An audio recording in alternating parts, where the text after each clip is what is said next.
privilege to introduce this morning Dr. C.L. Gray, speaking on the topic of a biblical worldview and its impact upon. This is a woman named Barbara Wagner. She's a 64-year-old gal, lived out in Oregon. She didn't have health insurance and developed recurrent lung cancer. So she went to see her oncologist, and he recommended treatment with Tarceva, a new chemotherapy. She went to get her medication. Turns out she couldn't. Because she didn't have health insurance, she's part of the Oregon Health Plan. It's a state-run health plan very similar to what we see in the Patient Protection and Affordable Care Act. So instead of getting chemotherapy, instead she got a letter from the state of Oregon saying they would not pay for her chemotherapy. They would pay for hospice or physician-assisted suicide. Twice she appealed this decision, twice she failed. There's a rather stunning interview where a reporter goes and talks to her, and she states, "I can't believe that they'll not pay for me to live, but they'll pay for me to die." You see, the Oregon Health Plan had run out of money. Those administrating the plan had to decide who would get what care. And there's a second story I'm going to share with you. Now, back when I was in medical training in the mid-1990s, I read a book called Rethinking Life and Death, written by Peter Singer. How many here have heard of Peter Singer, chair of bioethics at Princeton? In that book, he struggles with the rising cost of healthcare. So he says one approach we could take is to redefine human life. So humans are, quote, fully human until the 5th week of age. So if an infant is born with a disability, they could either be killed or let die. So we wouldn't invest a lot of money in that child. Instead, we could take that money, we could use it much more efficiently if we could invest it in a child that was much more gifted. This would make for a much more effective and efficient practice of medicine.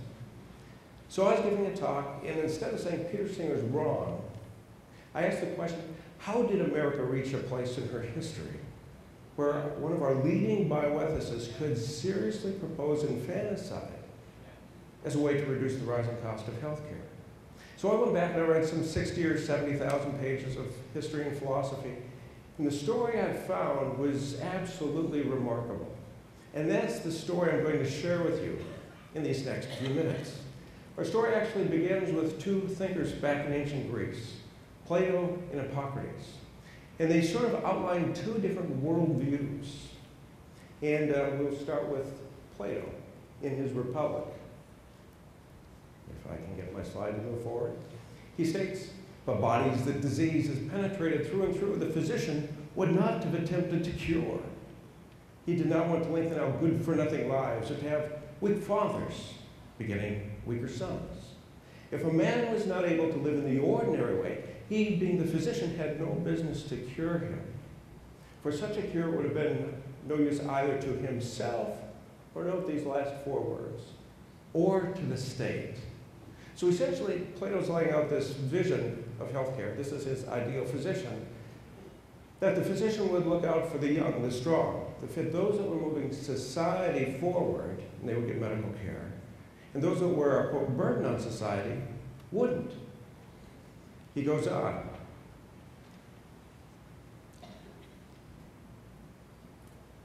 "These practices will treat the bodies and minds of your citizens who are naturally well endowed. As for the rest, those with poor physical constitution will be allowed to die. And those with irredeemably rotten minds," you have to kind of appreciate the poetry of Plato, "and those with irredeemably rotten minds will be put to death." So this is a different view of medicine than we're familiar with here in the United States. But that's a view that when the physician is looking out for the financial welfare of the state, that's the role of the physician. Now, in contrast to Plato, we find the writings of Hippocrates. He states in Underwent, "The physician sees terrible things and touches on the loathsome, and from others' misfortunes harvests troubles of his own." So here we see an element of humanity, of compassion. In his Hippocratic oath, he states, "I will not give a poison to anyone who asks to do so, nor will I suggest such a plan. In the same way, I'll not give a pessary to a woman to cause an abortion, but note this last line, but in purity and in holiness, I will guard my life and my art." I'd like to pause just for a second here to talk about this. That first line, I'll not give a poison to anyone who asks to do so. What's Hippocrates talking about? Well, in ancient Greece, they struggled with pain control. So oftentimes a patient would come to the physician and say, I need to escape this unrelenting pain.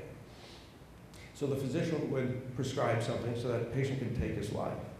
And even in the setting of unrelenting pain, Hippocrates says, I will not give a poison to anyone who asks to do so. The question is why? Well, it turns out Hippocrates was a Pythagorean. And we know Pythagoras is the mathematician, a squared plus b squared equals c squared. Well, he was also a philosopher. And at the base of Pythagorean philosophy, we see this concept of human life is special. Human life is a gift from the gods. It's supposed to be held and defended. So it's a violation of this higher moral code for the physician, even in the setting of unrelenting pain, to participate in taking the life of a patient. And we see this in the last line, but in purity and in holiness, I will guard my life and my art. There's this religious context to Hippocrates' worldview. And we see this worked out in precepts. He says, for if love of men is present, love of the art is also present. There's something special about the human. There's something special about patients that develops this sacred trust. So here we see this sort of outline of a compass, a moral compass for medical ethics.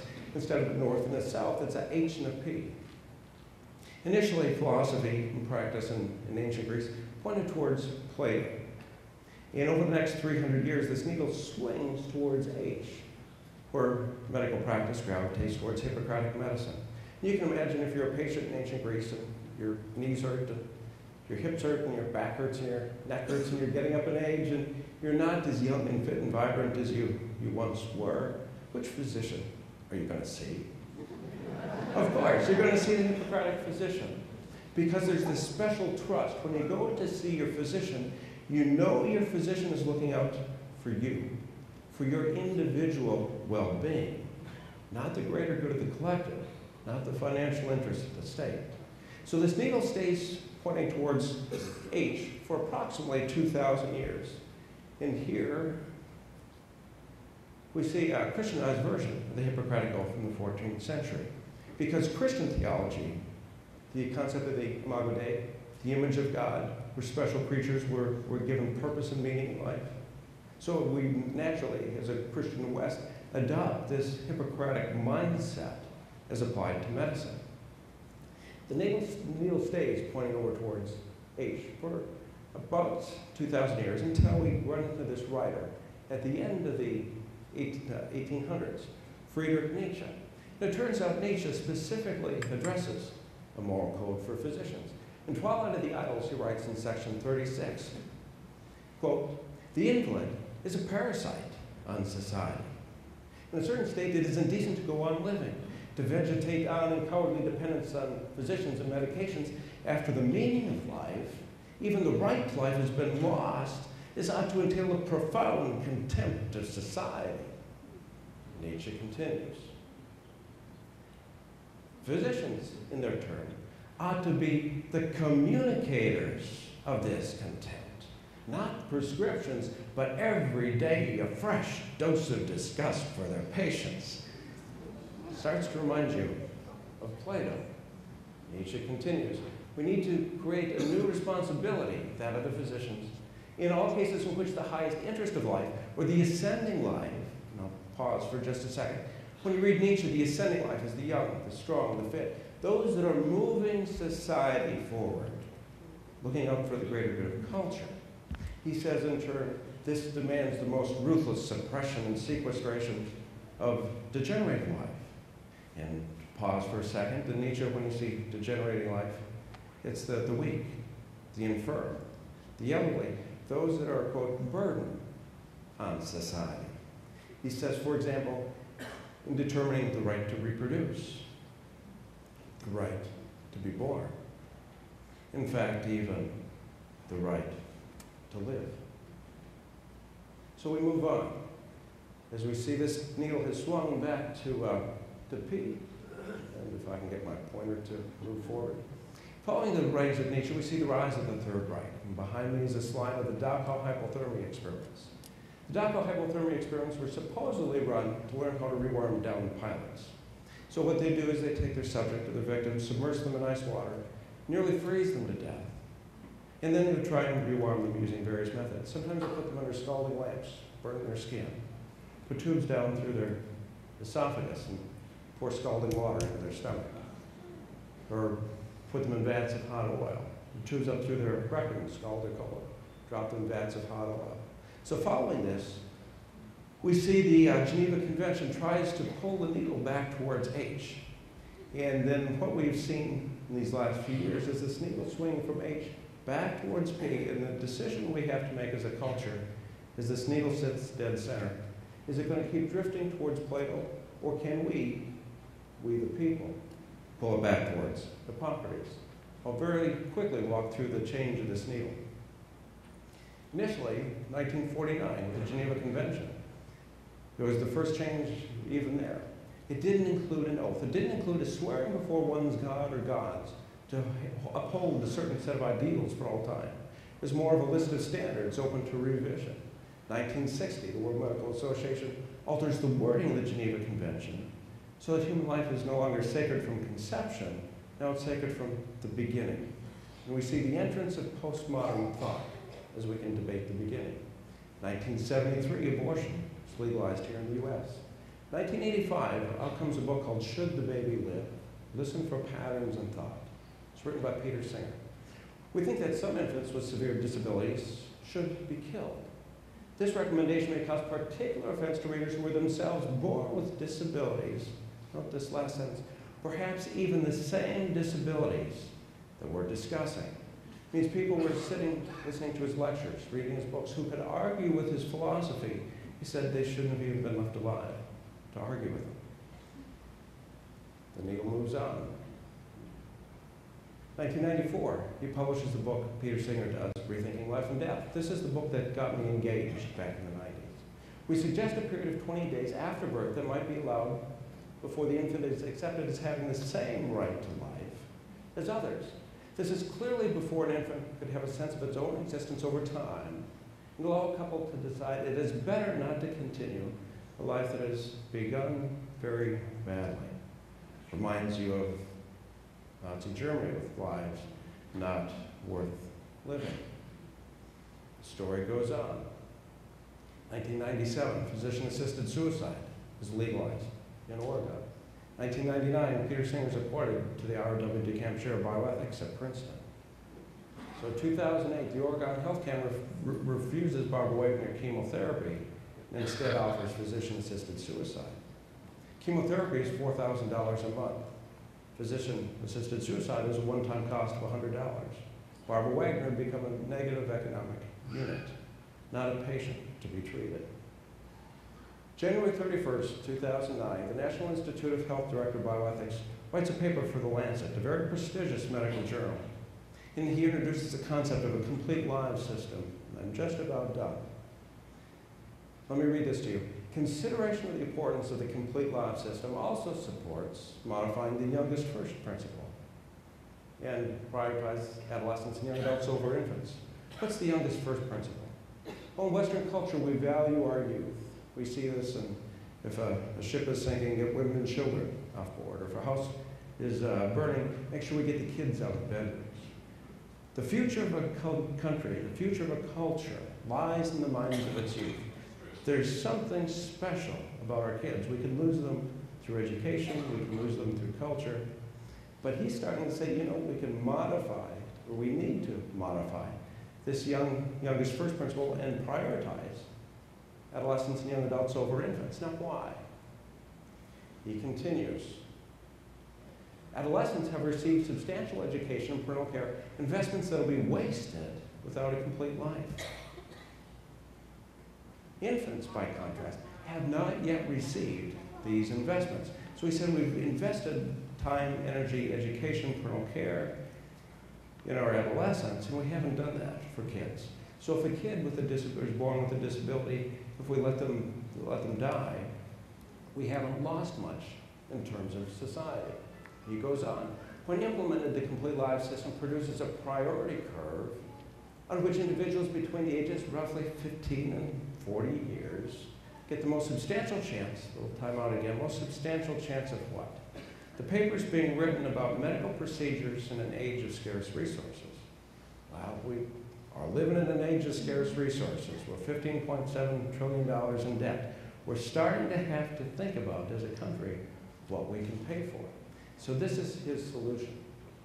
So he says we need to create a priority curve on which individuals between the ages roughly 15 and 40 get the most substantial chance of a medical procedure in an age of scarce resources, whereas the youngest and the oldest people, well, they get chances that are somewhat attenuated. He goes on. Unlike allocation by sex or race, allocation by age is not discrimination. Treating 65-year-olds differently because of stereotypes, now that would be ageist. We can't have that. But treating them differently because they have already had more life years is not. Who was this individual? Well, he's, if I get my slide to work, Ezekiel Emanuel. Who is Ezekiel Emanuel? He was a White House healthcare policy advisor for the Patient Protection and Affordable Care Act. And he's also a brother of Rahm Emanuel, former White House Chief of Staff. Now this next slide I take directly from his paper, and I couldn't graph Plato's thinking any better. On the left we have probability of receiving an intervention. On the bottom we have age in years. Here, at birth, age 0, there's not much chance of getting a medical procedure if you need one. And that reminds me of Peter Singer. At the other end, here's age 55, where this curve drops off. There's not much chance of a medical procedure. We see this in the story of Barbara Wagner. How do you cut $500 billion from Medicare, which is what was done? Actually, it's closer to $900 billion, but we'll not argue on numbers today. So about $500 billion cut from Medicare, right there. You just deny medical procedures. So we're living in an age of scarce resources. So the question I ask is, why do we concern ourselves with history and philosophy? Because worldviews are worked out in public policy. The people we elect, the people we give the power to legislate this country, to govern this country, carry with them a worldview. The question is, what worldview are they carrying? And that's where we, the people, need to engage. Because we, the people, grant power to those in Washington. Washington does not grant liberty to we, the people. And we need to rise up and state what it is that we believe, articulate our worldview, because these worldviews impact far more than healthcare. And there's a book I have on the far table I'm releasing through the nonprofit for a donation of 20 or more if you'd like to get it. The first, your help would be very greatly appreciated. The first 3 chapters deal with healthcare. Chapters 4 to 13 deal with this battle of worldviews, where the left has this visceral hatred of the right. The right doesn't understand the left. And we need to learn how to communicate, to bridge that cultural gap, so we can learn how to talk to them. In this past few minutes, that's what I've tried to do with healthcare. I didn't inject politics. I didn't inject names or bomb throwing. But this is where the healthcare debate comes from. I gave my first talk on this back in 1999 because I could see where healthcare was headed. Then the last 4 chapters of my book, I lay out how worldviews impact the Supreme Court, impact public education, impact foreign policy, and postmodern politics. As we lose the concept of truth, we lose the foundations of freedom. So thank you for your time, and thank you for coming. Thank you for all you.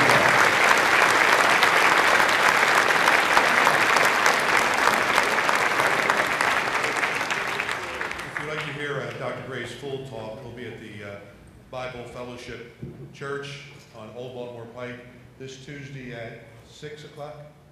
6 o'clock. So you can hear him there.